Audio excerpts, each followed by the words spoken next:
What is up, guys? Dave here, aka Rodimus Prime 89. We are back with another unboxing. Given with the upcoming spooky season, I felt that it would be another great opportunity to kind of add another horror figure to my collection here. So today we are going to be looking at another NECA Horror figure, a personal favorite of mine. Today we're going to be looking at the original Nightmare on Elm Street, Freddy Kruger. So, for those of you who are not the most familiar with this character, shame on you, number one. But number two, character was created in 1984's Nightmare on Elm Street, directed by Wes Craven. Pretty game-changing horror film at the time. A great addition to the slasher genre of horror films. A little bit of background on that film. Wes Craven had actually heard some stories about some folks in Japan, I believe. They had just been terrified of dying in their sleep, and those people ended up dying in their sleep. There is much more to that story, to those stories, I guess, but something in that spoke to Wes Craven. He found that to be really terrifying, so he created the story. There's a great history to the financing and the making of the film too, so I highly encourage you to go check it out if you have not seen it. Although, if you're watching this video, then that means you have likely seen, you're likely familiar with the character already. Anyway, great favorite of mine. One of my most favorite memories as a kid, actually, when I was far too young to be watching these movies. I think it was the spring break of my 4th grade year. My brother and I walked several miles to Blockbuster to rent all the Nightmare on Elm Street films, so we marathoned them one spring break. A great introduction into horror films for me. And it's a character and a film franchise that really stuck with me, and it's one that I love very much. So excited to be adding a Freddy Kruger figure to my collection here. I've said this with the 2 other horror figures I've made so far, but a horror figure collection could not possibly be complete without Freddy Kruger. So let's take a look at it. Of course, on the main front here, we do see the original movie poster, which I do love. I have a copy of this movie poster. Yeah, something about the art style of it. I've always really loved this poster. It captures, oh man, it captures the terror. I don't know, I sound like an idiot, but I love it. I think it's very effective in getting the message across that it's a horror film, and it looks so fucking cool, really. So that's the front cover. On the side here, just see the words, the title, that cool font. It's going to be the same on the other side here. Back side, little blurb here says, well, there's that. I'm going to quick read that. Nightmare on Elm Street. Nancy's having grisly nightmares. Something monstrous wants to kill her. Meanwhile, her high school friends, who are having the very same dream, are being slaughtered in their sleep by the hideous fiend of their shared nightmare. When the police ignore their explanation, she must confront the killer in his shadowy realm. Great little synopsis there. On the back cover, we have Freddy with his iconic glove, of course. We see the telephone with the tongue sticking out. Fun little prop, fun little thing from the movie. I wonder where the NECA guys, like, how they decide what props to include with these. They're just so random and funny. We have a faceless Freddy here in the corner here, and I believe that's Tina, the character of Tina, whose face he wears for a scene, and he pulls it off, and we see his exposed face there. And then we also have, down at the bottom corner of the box, there's a picture of him slicing off his fingers. That's one of the other included props in there. The hand missing the fingers with a green ooze gushing out of it. And then we see a separate Freddy face that's smiling. So really creepy and really fucked up, and I love it. So let's take a look at the inside here. Yep. Great picture of Freddy, just looking like a total fucking badass here with his glove. Great pose.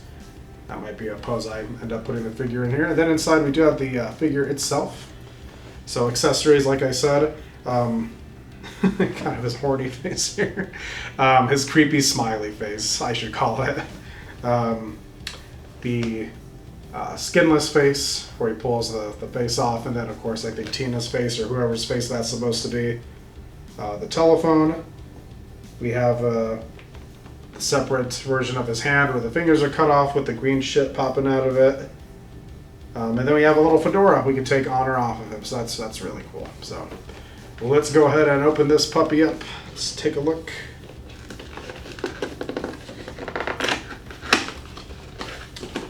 Freddy Kruger, of course, played by the legendary Robert Englund. England. Classically trained actor, from my understanding. Could be wrong. Pretty sure he is. But yeah, he is iconic. They did make a remake back in 2009, I want to say. 2010, I could be wrong. I'll have to fact check that. That actually featured Jackie Earle Haley in the role of Freddy, which, funny enough, Jackie Earle Haley actually auditioned for the character of Glenn in the original Nightmare on Elm Street. And he actually brought his buddy, Johnny Depp, along with him, and Johnny Depp famously got the role. And that was Johnny Depp's first role ever, I'm pretty sure. I think that was before 21 Jump Street. So, just fun trivia there. Jackie Earle Haley, full circle. Years later, played Freddy in the remake. As far as remakes go, I didn't hate it. But it certainly, it can't match the original. Some people really hate it. I enjoyed it enough, but, it's obviously not going to be as good. Anyway, let's have a look at the boy here. Fedora, normal face, horny face. Missing skin face, Tina face. Hand missing the fingers with the green shit. Telephone with the tongue. And yeah, so let me get him out of his prison here. The film franchise itself has several sequels. I want to say, let's see, Freddy's Revenge, Dream Warriors, Dream Master, Dream Child, Freddy's Dead, and then I think Wes Craven's New Nightmare, and then Freddy vs. Jason, and then the remake if you want to count that. So how many is that? Let me quick think here as I get these accessories out. I think 6 was Freddy's Dead, 7 would have been New Nightmare, 8 with the remake, 9 with Freddy vs. Jason. So I'll have to double check that, but I believe there have been 9 official films with Freddy Krueger in them. Pretty impressive franchise. New Nightmare is kind of different take on that.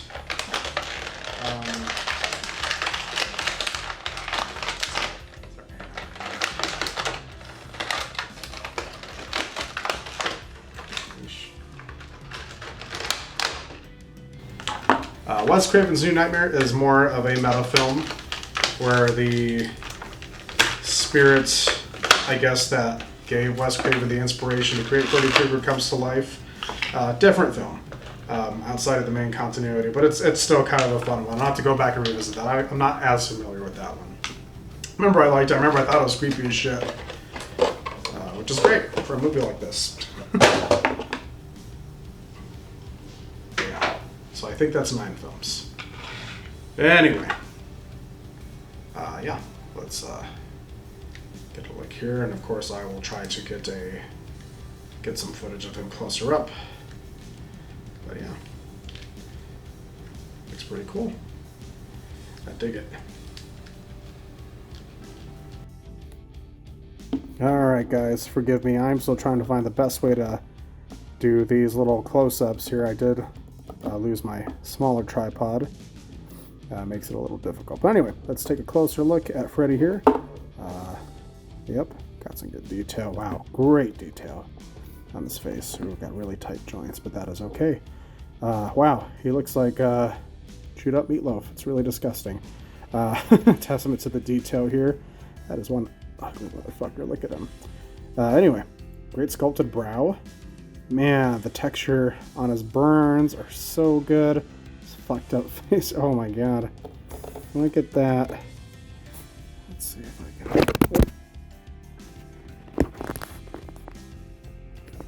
Ooh. Wow. Look at that. Wow, the paint even makes that kind of glisten like it's exposed flesh underneath. This is really impressive. This might be the best detailed figure I've seen in a while. The neck, you see the burns along the neck there. Texture on the sweater. iconic. Let's see. Yeah, that red and green sweater there. Let's look at his hands a little bit. Yep, fucked up hands. Let's look at the glove, you guys. Let's look at the glove. Let's see. Yeah, ooh, look at that bad boy. Great detail.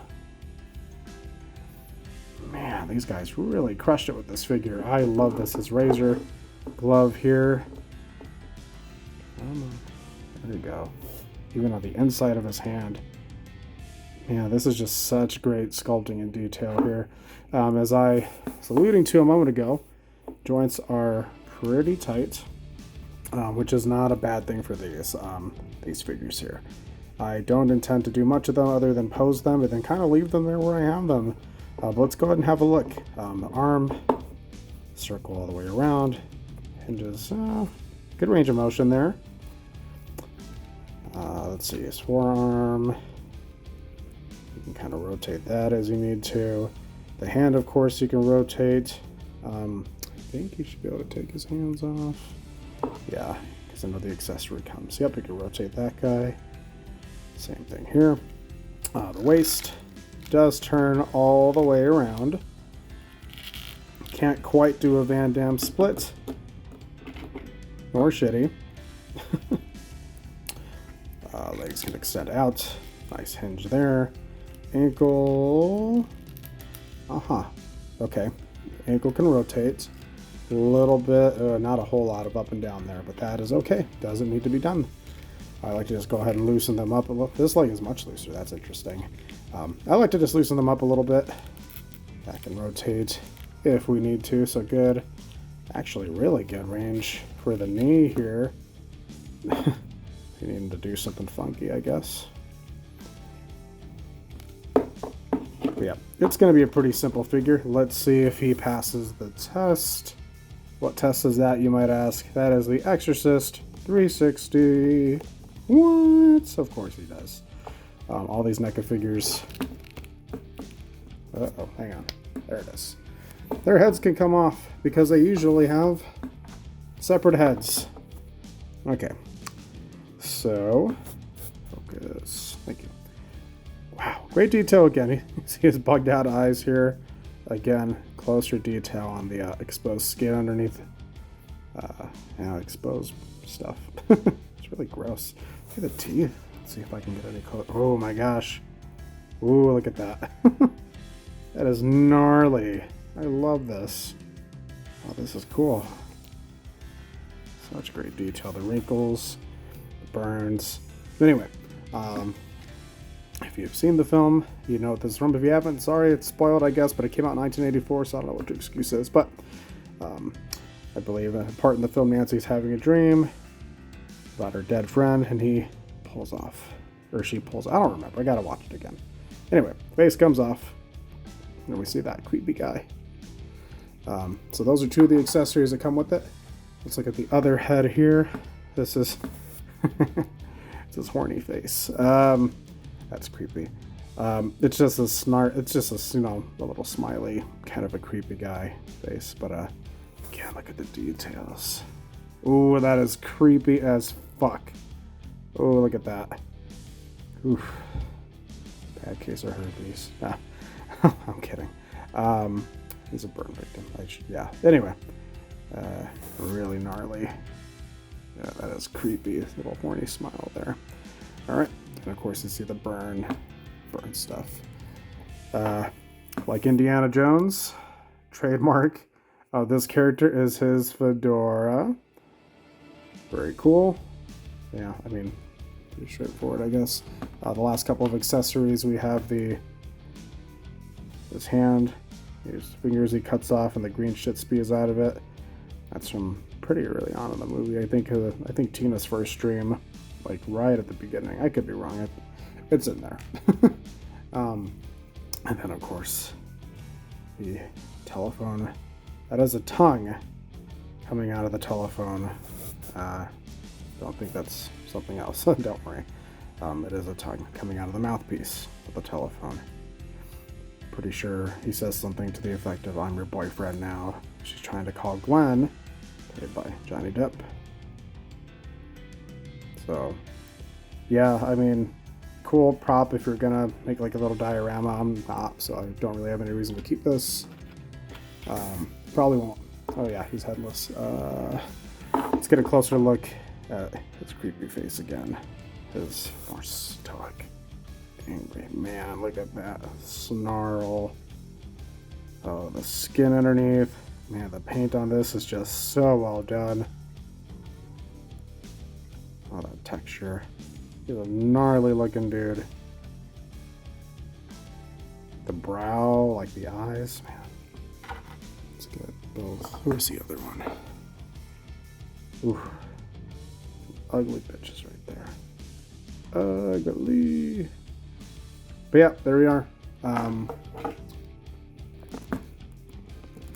There we go. And let's get the classic fedora on him. Have it backwards? Nope, I had it the right way. For sure.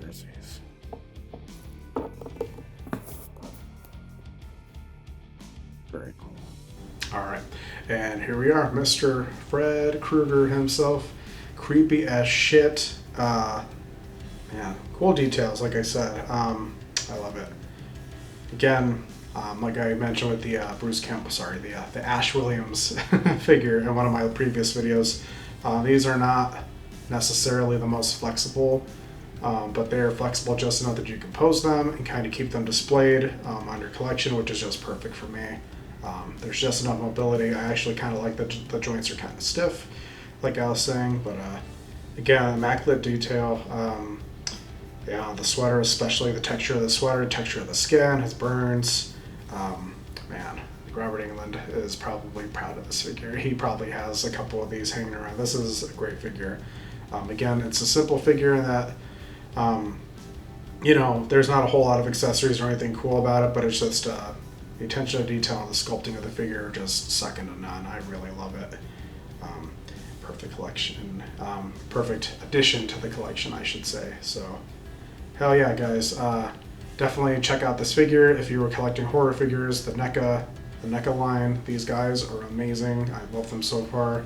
I'm going to try to convince my girlfriend to let me put these figures out on display as spooky season approaches, so wish me luck with that. And if not, it's not a big deal. I got my shelf here. So I currently also own a Pinhead from Hellraiser. I have an Ash from Evil Dead 2.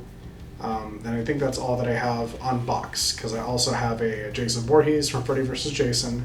And of course I have the Ash from the original Evil Dead. So I am looking to get other figures from the horror line. Please feel free to recommend some to me, but I know there's so many great ones out there. I believe Sam from Trick or Treat is out there. Leatherface, of course, would be a really great one to add to the collection here. There's even some other ones that might not be as traditional, like I know Ellen Ripley from Aliens with the Power Loader. Those are separate ones, and those are kind of harder to find, but those would be cool. Those would be cool to add to the collection too. So anything in that vein, feel free to recommend to me. The Xenomorph, the Predator, things like that I may be looking to get down the line here. Of course, I'll be unboxing more Transformers and things like that, you know, just as I have time to do so. And I'm hoping to maybe do some other videos soon in the spirit of spooky season. Maybe some reviews for Nightmare on Elm Street or Friday the 13th, or maybe I'll just do a couple of countdowns of my my top ranking of each franchise, you know, that sort of thing. So anyway, if you have any thoughts, comments, please feel free to comment. Message me if you like. But in the meantime, thank you so much. This has been Rodimus Prime 89.